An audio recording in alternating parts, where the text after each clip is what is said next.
Thank you for listening to the Allender Center podcast. I'm Dr. Dan Allender. And I'm Rachel Clinton Chen.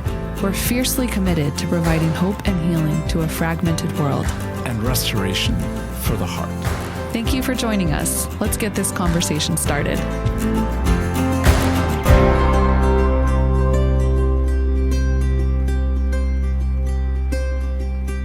Welcome to the Allender Center podcast.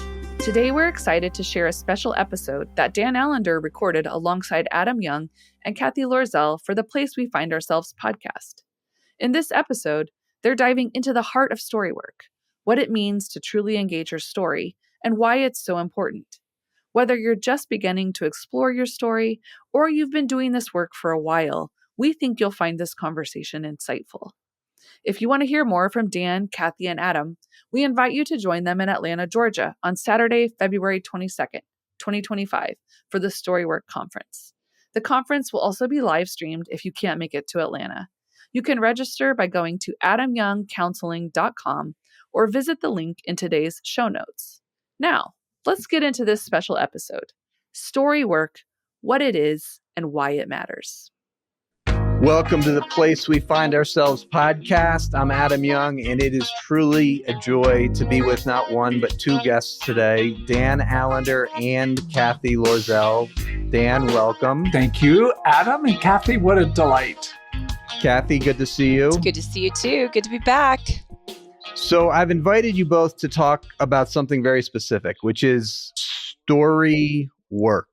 The fact that we have stories, that we are a story, that God is co-authoring with us the story of our lives. And let's just start with, what do we mean, Dan, by the idea that you have a story? Well, I love the thought that 70% of the BIBLE, which is the book for me, is story. Meaning the way God communicates, the way we communicate, the way we learn, the way we think is always wrapped up not in mere facticity, but in stories. So we encode our life, the nature of what life is, in a narrative, which always involves context, setting, place, but also characters, dialogue, plot, movement. We live and breathe story. So it's often hard to define it because we are in it. Cathy, when you think of story or story work or just your own experience engaging your own story, like if somebody had to ask you, if they asked you, what do you mean by your story? What words would come out of your mouth? So I've been watching The West Wing forever, since it came out. And one of the things I learned on The West Wing is to answer the question you want to answer, not the one that's asked. Which is a story, isn't it? Which is a story. No, but what I think is story. So Gertrude Mueller-Nelson, I don't know if you know who she is, but she's written these great books. She's a theologian and a Jungian psychologist. And I was just reading her work because I had been preparing for Advent. And one of the lines that she says in it is that we need story because sometimes if it's not true, all the way true on the outside, it's true on the inside. And when I think about story outside of like what happened to you, it's the idea that we understand ourselves based on the combined and the individual story of what it means to be human. And so all of our stories, like if you tell a good story about your life, it's both true and not true, but it's always true on the inside. And so when I look at stories, and this may not be helpful, but I think the way we understand our lives is by understanding, like Dan said, the theme. You know, what does your life story look like? What's the trajectory? What is the feeling behind it? When I talk about my story, it's looking at it as if it's a movie, and it's saying like, what is that movie meant to show me about myself, about my community, about my family, about where I'm meant to move towards my calling, where I'm meant to fight against injustice. Our stories hold everything that we need to understand about what it means for us to be particularly human in this context. I don't know how we live life without our stories. And then what about the idea about engaging your story? So Dan, you've historically invited so many people into the endeavor of not just knowing that you have a story, but addressing it, engaging it, pondering it, reflecting on it, entering into the particularities of your story. What do you mean, and why is that a worthy endeavor? Well, it's one thing to live your story. It's a whole nother to be willing to actually think about your story.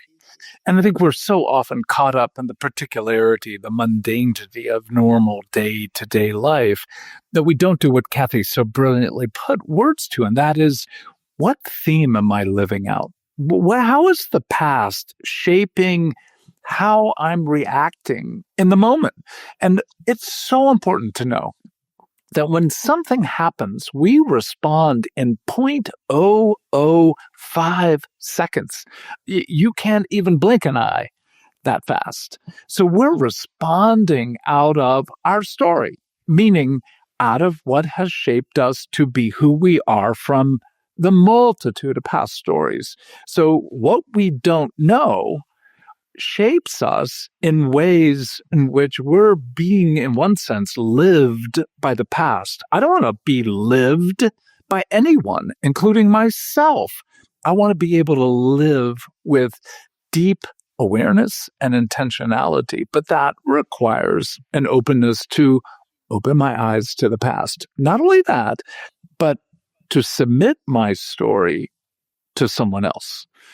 Because what I live sometimes bears so much heartache and trauma that I tend to turn my eyes, even from the past, in the present. So I need other stories, that is, other people reading my story. And so the ability to know your past helps you shape and reshape and really reorient your life in the present and the future. Cathy, what I want to do is I want to read not something you wrote. I'm going to switch it up. I want to read something Dan wrote, and I want to know how it hits you. Oh, fun. I love this game. This is something Dan wrote. Okay. Our own life is the thing that most influences and shapes our outlook, our tendencies, and our decisions. It is the force that orients us toward the future, and yet we don't give it a second thought, much less a careful examination. It's time to listen to our own story. What stirs in you, Cathy, with that phrase, it's time to listen to our own story? I find story fascinating. I love watching shows. I love reading books. I love watching movies. I see clients all day long, and each story that they bring is fascinating. Right? I'm looking for clues of like, what does this mean? And how has this shaped them? Now, a lot of us are fascinated with other people's stories.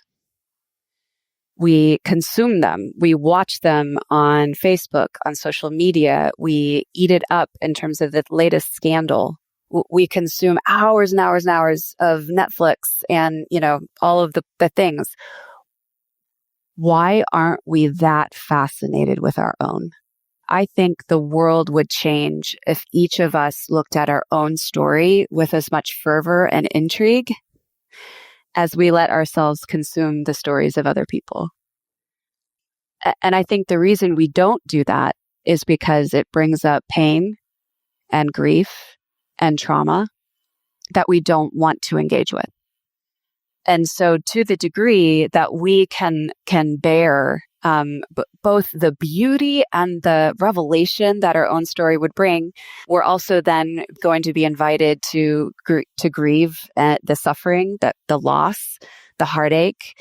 But we find ourselves being distracted by other people's stories so that we don't actually have to deal with our own. And if we dealt with our own, and I don't say just deal with it so that you can, you have to deal with yourself, but like have genuine curiosity and intrigue of like, what has made me?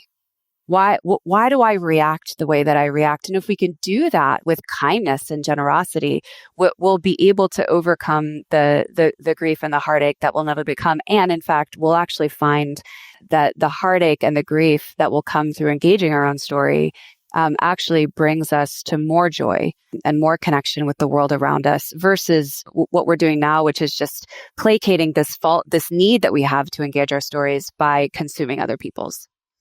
So you said an interesting word in there, or phrase, the beauty of our own story. I think a lot of people, when they think about reflecting on their story, they equate that with looking at the hard stuff, the painful stuff, the trauma. And it means that.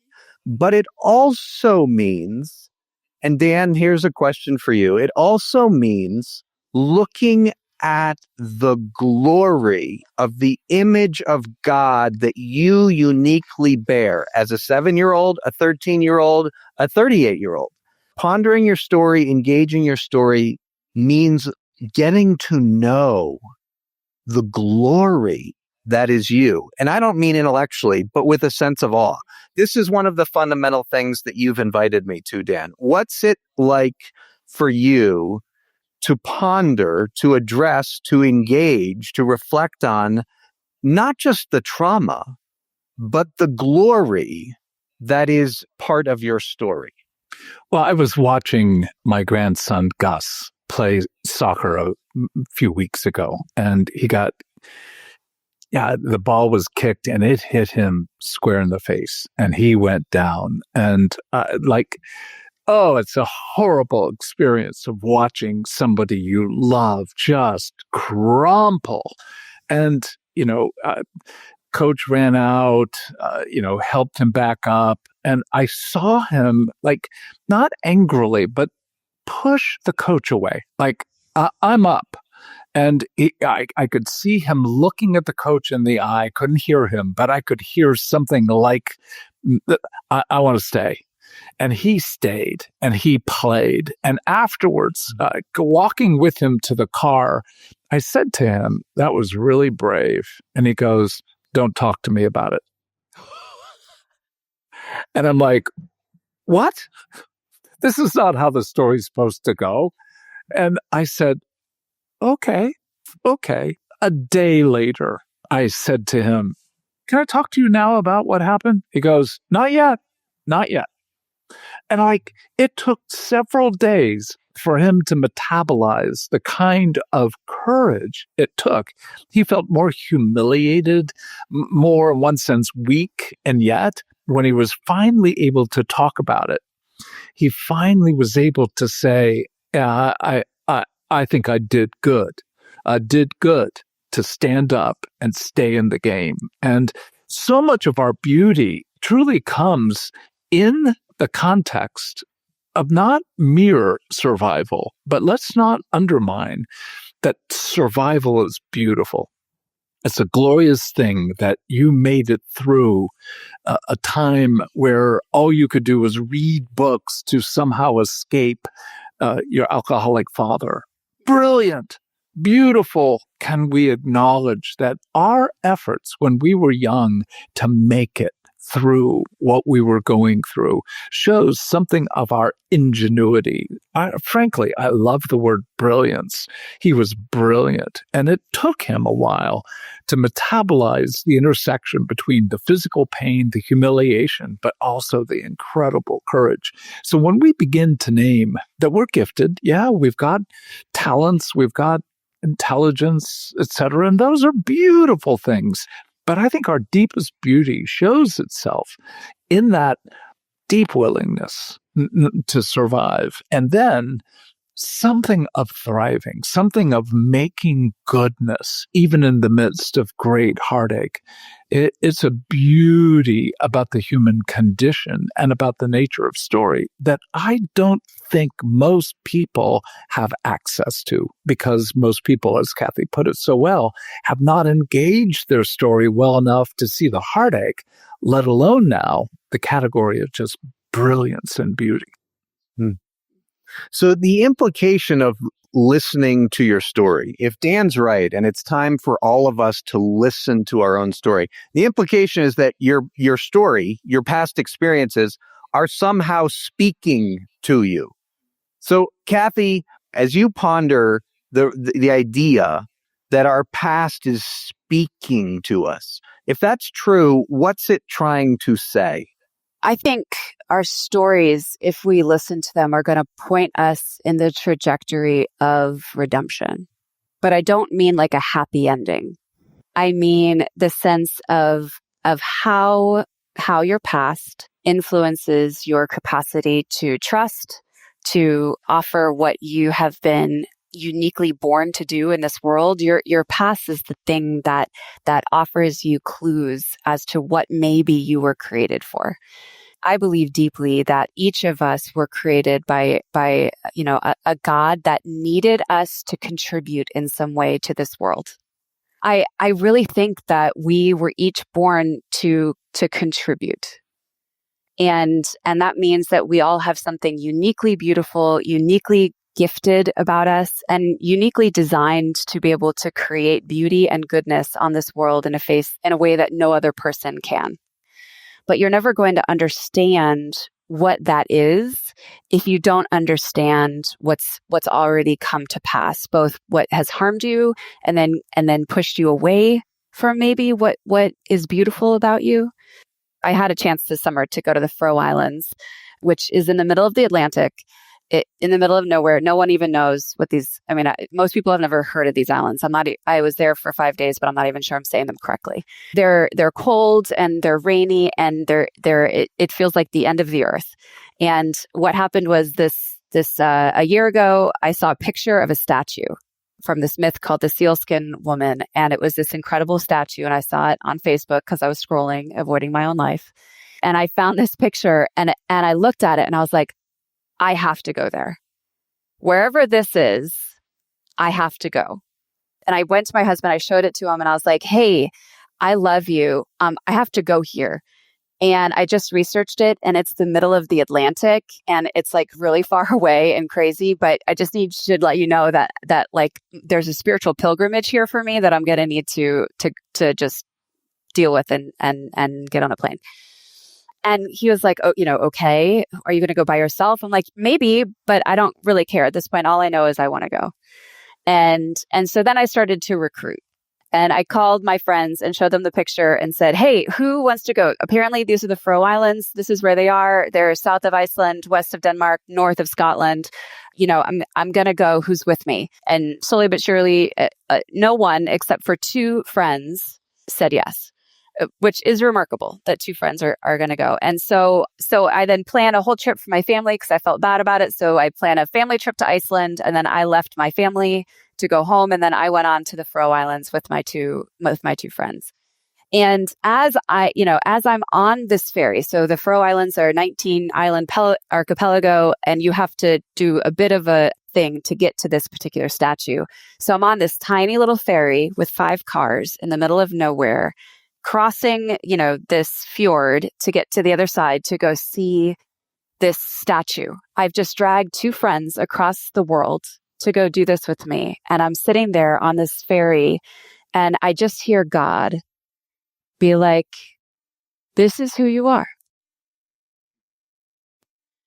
You see a picture and you convince people to trust you and to get on a boat and to get on a train and to get on a plane and come to the end of the earth to go see a statue that no one has ever heard of in the middle of islands that no one in America apparently goes. And this is part of who you are because of your story. This is who you're meant to be. And it's, you've gotten into a lot of trouble for it because I am willing to take risks and bring people on adventures. And I don't know how it's going to end. And sometimes I get myself into a pickle that I can't get myself out of. But that is who I am. And so the question of like, what is your story speaking to you? Well, it's speaking everything if you're willing to listen. And it speaks to what you do next and what your calling is and helps you grieve the fact that, I've done this my whole life. I've pushed the boundaries. I've been the tip of the arrow, and that's created such goodness in this world and harm. And it's my story. And so what am I going to do with it except keep going when I see the picture and I'm willing to do it again, and take another risk and go see something remarkable. Dan, what's happening for you as you listen? Well, I have been, without question, a deep beneficiary of being on many ferries with this glorious woman.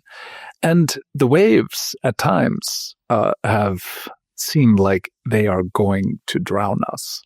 And on the other hand, there is nothing more than the human heart desires than to be caught up in the adventure, the advent of God. So in that sense, I love it. But further, a dear friend of mine, Shirley Stearns, we taught a course called Lost at Sea that begins with the Selkie myth that Cathy's talking about, which is a story about people drowning and becoming something other as a result of that death.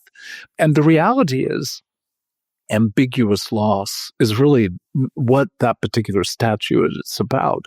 So when we get captured by reality, we're really captured by this intersection between brokenness and beauty, between the fact that everything is flawed and lost. Yet there is something within us that so deeply craves what we were most meant for in Eden and what we are going to know in the restored heavens and earth. And that is freedom, play, joy. And what Cathy's described is like, I'm mesmerized by the story. What sweet wildness. And indeed, woman, you are crazy. Let me flip the script and read something Cathy wrote. And Dan, I want you to respond to it. And this is about Cathy speaking about family of origin story in particular. And she says, by understanding more of your family of origin story, you can tend to the parts of you that were left behind, but are now in need of healing and care.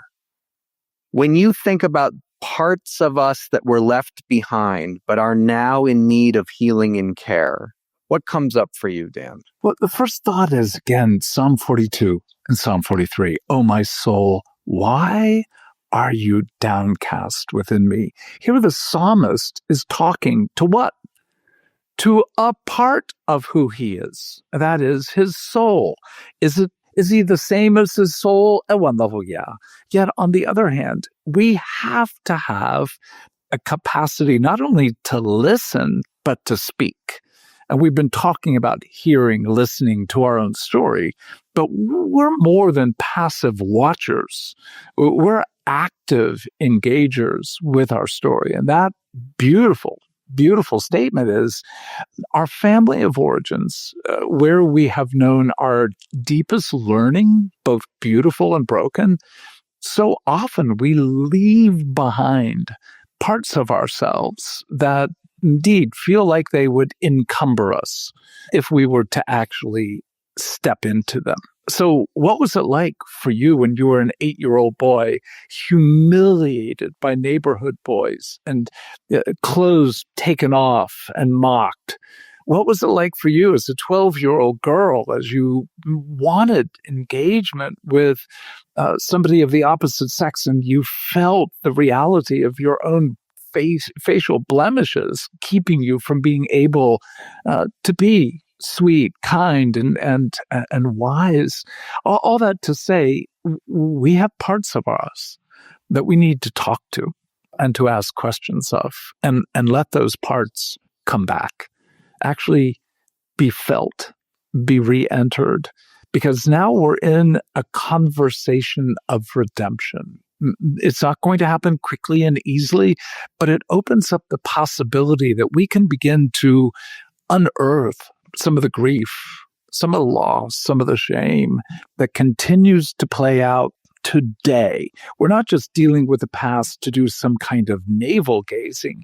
We're exposing and engaging the past to better understand and to engage those parts that are still operating today, even if we don't have clear cognizance of how they're actually manifesting. You know, in many ways, I think that the invitation to engage your story, particularly when you were a boy or a girl, is an invitation to grow in kindness from you to you. So all of us have relationships with ourselves, and none of ourselves are unitary. We are a multiplicity of parts. And I have, there's a 6-year-old part of me. I know him well. And there is an eighth grade part of me that I also know well, and they bear different heartaches. And the question for me is, what's my posture towards those two boys? And will I have a posture of some measure of curiosity and some measure of kindness as I ponder what that 6-year-old endured and what that eighth grader endured? Cathy, when you think about the category of kindness just towards your own heart in your own story, if I could ask you kind of a little bit of personal question, like how have you grown either in kindness towards the girl or grown in listening to your story? What's that looked like for you? For me, when I started to engage my story, I had a lot of shame and contempt for the little girl who was so confident, but really awkward. And I had so many stories where I would get out beyond my skis. My confidence was more than what I could deliver. I was young. I was kind of precocious. And I've told the story before, but there is this one video of me where I'm playing piano in front of this whole group of people, and I'm terrible. And I keep making the mistake over and over again. But I have this confidence in me that's like, surely they all want to hear me play this. And surely, I think I'm better than I am because of, again, this is all storied, right? Like where part of my confidence was true and lovely. And part of it was the idea that I could do no wrong, right? And I got set up within my family of origin to not understand who I really was or my own limitations, or that it was okay to just need to learn before you get on a stage. And so when I look back at those stories, I first time I engaged, I cringed. Like, oh, that's so embarrassing. I'm so embarrassed for her. How could someone let me do that? Like, how could I not read the room? What is going through my head? And where else did I do that? Like, no wonder why I didn't have a lot of friends. No wonder why, like all these things, like all these accusations start coming through. And, and so much of my reaction to those moments, I made vows and commitments later to say, I will never be humiliated again. Right? Like, I will not feel the feeling that I had in that room after I realized that no one else really wanted to listen to me, and I was terrible, and it was really embarrassing, humiliating, right? And so I think part of what I've had to do is to go back and not just say, oh, that little girl, she's so brave. Look at how she just played, even though she was terrible. Well, that's not really the story. Like, you can take that angle, but the reality is this is a little girl who was set up to be way beyond herself when she was really young. And she never got to just be a bad piano player who shouldn't be playing in front of an audience because she hadn't practiced enough. She never got to just be young. She was born into a world where she had to be an adult really quickly. And so she made a lot of mistakes and was humiliated. And that's all part of the setup. And so for me, I've had to go back and look at that story and offer such kindness and love and generosity and kind of like help cover her over and deal with her felt exposure, but also where she was set up, to be a little Mighty Mouse when she was just 10. Yeah. Thank you. And for those who are listening, if you want to listen more deeply to your story, not just to these pieces of ours, but to yours, we want to invite you to come to Atlanta, Georgia. We went last year. We're coming again this year, 2025, February 22nd, Saturday, to Trinity Anglican Church, which is on the west side of Atlanta. And we're going to have a StoryWork Conference, which is a one-day, 9 to 5 in the sanctuary at Trinity Anglican. It's a beautiful space. And the purpose of the conference is to help you understand, not just understand your story, but to kind of equip you and inspire you to go deeper. And by deeper, I don't just mean into the particularities of your story, but deeper into kindness, deeper into how are you going to tend to those unhealed parts of you that are still there, that are still alive and at play in your adult life? For those of you that can't make it in person, the conference will be live streamed. You can sign up at adamyoungcounseling.com and you'll be sent a link to access the live stream. And if you're a therapist type, there are 5 CEUs that are available as well, and those can be purchased on my website also. Dan, as we close, you've had a career, like you've had half a century in some sense devoted to exploring stories of people. Why have you persisted? Oh, I think the simplest answer is my wife intrigues me more than almost anyone or anything in the universe. And she's really troubling.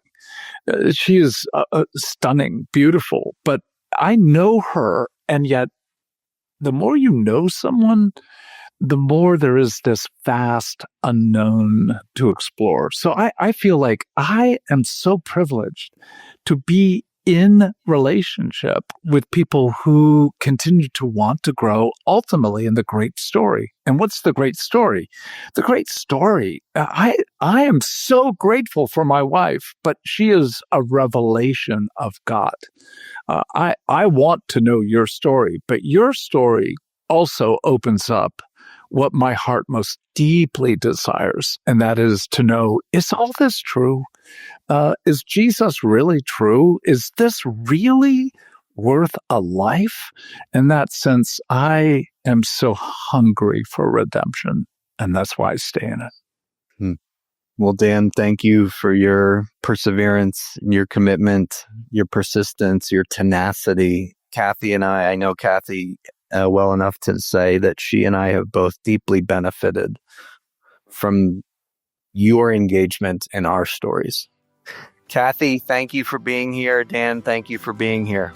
Look forward to being with you in Atlanta. Yeah, see you then.